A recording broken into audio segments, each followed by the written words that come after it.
Howdy, folks. Welcome to the channel. This is Rockin' the Country, where I do non-pop country music reactions. And we have sort of like an ancillary thing going on here. Renee Mooberry made 5 gifts to the channel for me to do a reaction to the history of Dwight Yoakam as CMT did it sometime back, I suppose. I don't know how long ago it was done. And this is part 4. I've done the first 3. And I learned a lot about Dwight and how he wound up, what his migration was from where to where. He's a Kentucky boy. He grew up. Yes and no. He was born in Pikeville, Kentucky. And at age 1, I guess his family moved to Columbus, Ohio. But they traveled back, I think he said every weekend, back to Pikeville. So he's really a Kentucky boy. But he enrolled in Ohio State University in 76-ish, maybe 1974, 75. He stayed there for a year or 2, moved to Nashville to continue pursuing music. Didn't make it there, shot out to LA, and all these different things that we've learned about him. And I learned that he dated Winona Judd for a while. And I mean, Dwight could have dated just about anybody he wanted. He still could.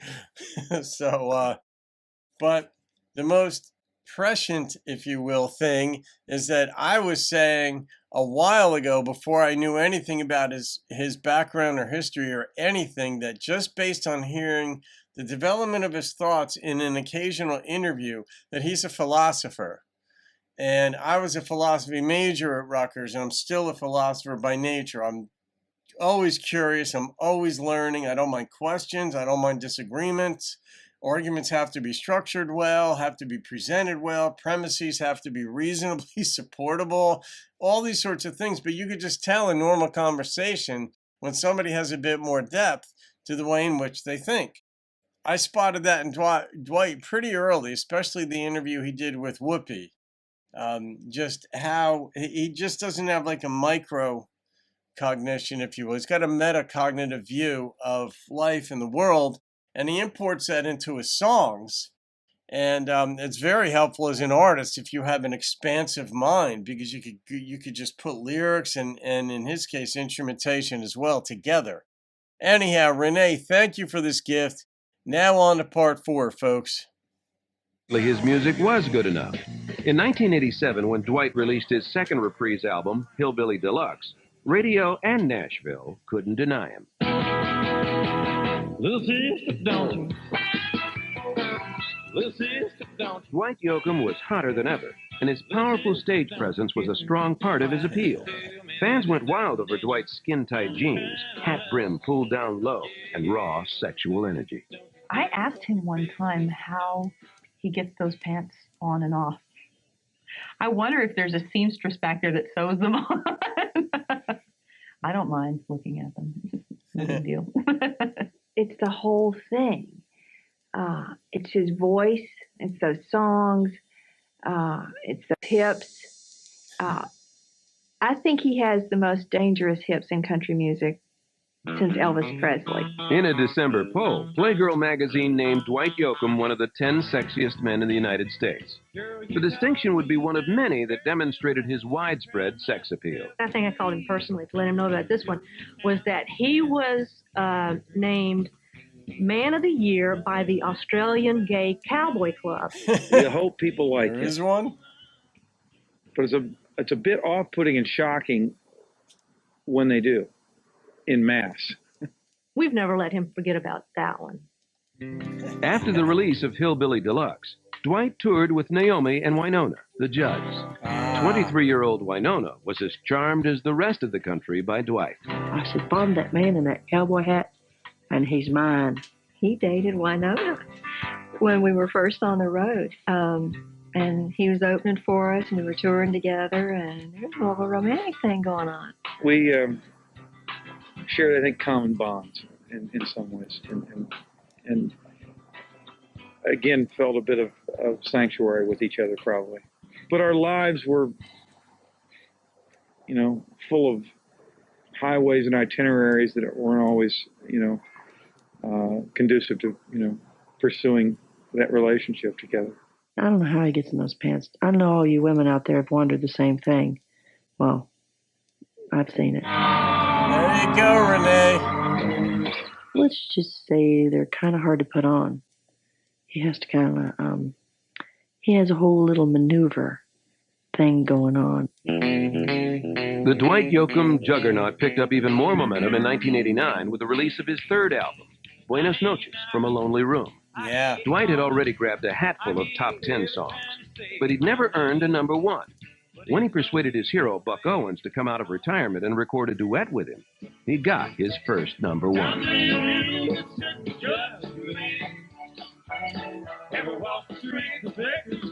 I was a Dwight Yoakam fan right from the very beginning. I saw him, he reminded me of me in a lot of ways. Dwight continued to be the darling of the critics with his fourth album, If There Was a Way, released in 1990. Rolling Stone magazine named it one of the top 5 country albums of the decade. Dwight also achieved Hollywood notoriety in 1992 when he appeared at the Oscars with sexy film star Sharon Stone on his arm. Miss Stone had just been catapulted to worldwide celebrity for her provocative role in the movie Basic Instinct. Yeah. We'd actually been dating about 4 or 5 weeks. We'd met on a commercial shoot, and we went out. We did get a spike in sales when he was dating Sharon Stone. I called him up and I'm going, dude, keep dating her. And he's like going, I can't. It's really weird. I can't keep going. I said, dude, just a couple more weeks. We're selling records. The relationship was brief, ending with Sharon's much publicized description of Dwight as worse than a dirt sandwich. Oh! Dwight has never responded publicly to the comment, preferring to attribute it to the strain of Stone's instant international celebrity status. It can be very high altitude kind of flight. You know. He's always been very low key about his relationships, and I think that's wise on his part. Because once the media comes in, it becomes a feeding frenzy. Look at the big stink made over the little dirt sandwich comment Sharon Stone made. Not only that, but also Dwight learned a lesson from what we learned in the prior episode about what happened to him in Nashville when, well, he left Nashville and was in Bakersfield and doing other work, but he threw some popular country artists under the bus who we didn't think were doing genuine country. And we didn't find out who those artists were. I'm sure some of you guys might remember. I wasn't part of the country scene at that time, so I wasn't paying any attention. I was a rock guy, and I was also working 100 hours a week in my own business. But Dwight learned a lesson. In one sense, if you got nothing nice to say, it's best not to say it except to maybe a few close people about why something didn't work, but do not go public with saying something. Sharon, it wasn't nice of her either. Despite the distractions of Hollywood, Dwight Yoakam was as focused as ever on his music. In 1993, he released his 5th album, This Time. Critics hailed it as his most brilliant work to date. Wow. It would also prove to be his most commercially successful album, quickly moving into multi-platinum status. Wow.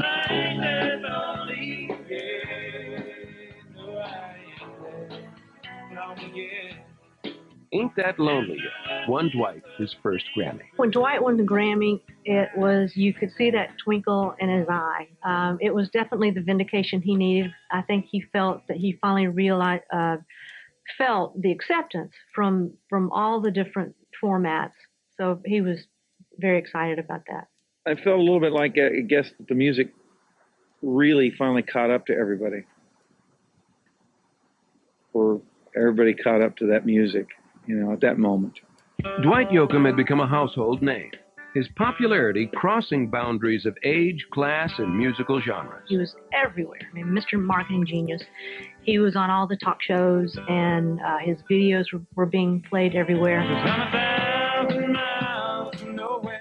Dwight's music videos were played even on MTV, which called upon him when they aired their first ever country music special.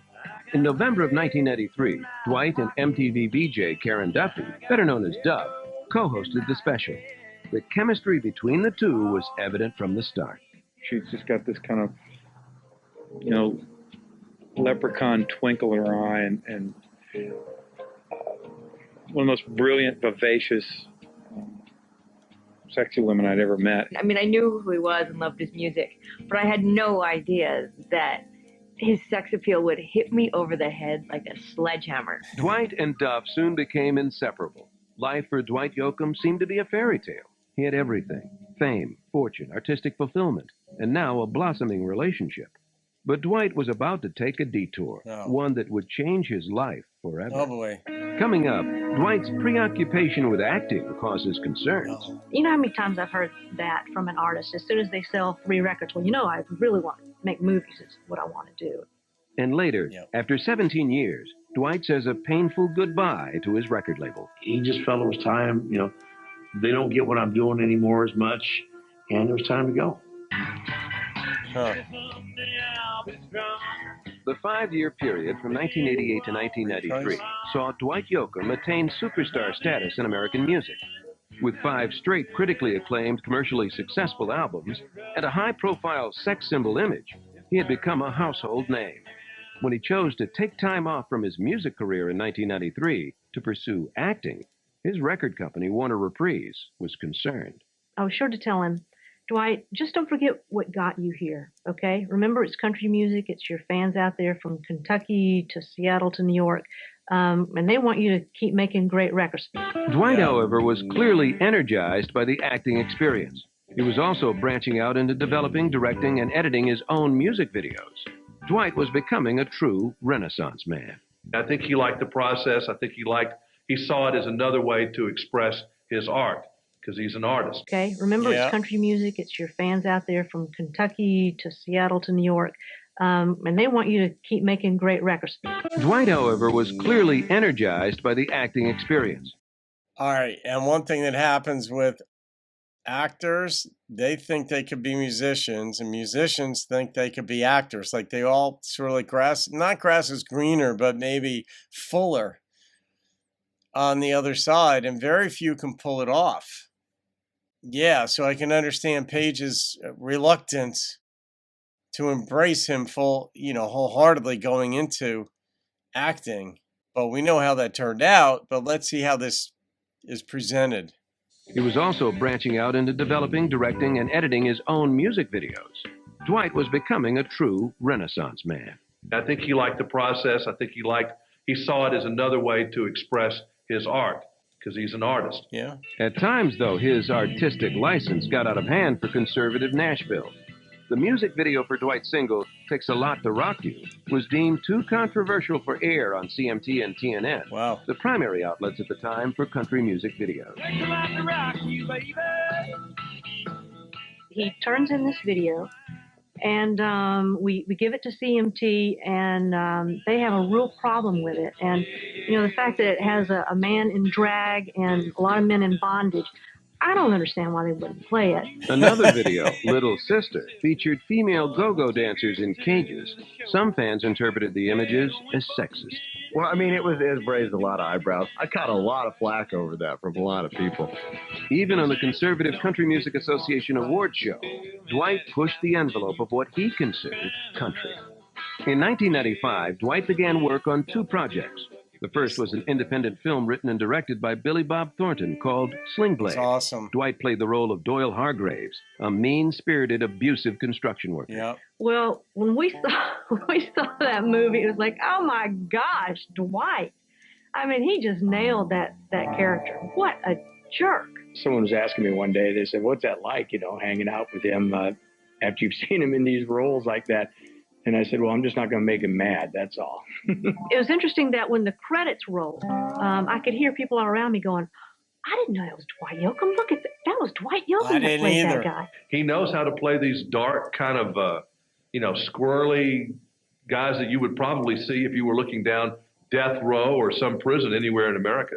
The independent film was an unexpected critical success, winning a coveted Academy Award for Best Screenplay. Incredible. After that, I think his acting ability was never questioned again. He was seen as Dwight Yoakam, the actor, not Dwight Yoakam, the country singer. All of a sudden, he is even more of a household name, and that opportunity created other opportunities, and all of a sudden, Dwight's getting all these calls regarding acting, and, I was still a little voice back there going, don't forget what got you here. All right. That's the end of part 4 right there. And yeah, I mean, but he nailed it. And it's You know, Elvis did movies and it worked. And Dwight not only needed that creative outlet, but challenges and to think himself through situations to see if it would work. It took him 9 years or so to break into country, and that worked. And so he had belief in himself, and he had evidence to support that his way would work. And he had acting chops from high school, at least. I don't know if he still continued his thespian ways, but after that, but then he went into acting and was able to tap into a dark side. Sling Blade was an incredible movie. My sisters and I still will go, all right, Dan. And I'm pretty sure that was Billy Bob Thornton's line in the movie. You know, he said that a lot. He was like he fixed lawnmowers or something, as I recall. Anyhow, you can thank Renee again for part 4, Renee Mooberry, and I got one more part coming up, and that'll be up tomorrow. So, guys, I hope you're enjoying this. This is just good stuff. Have a great day. I'll see you on another video, and keep rocking the country.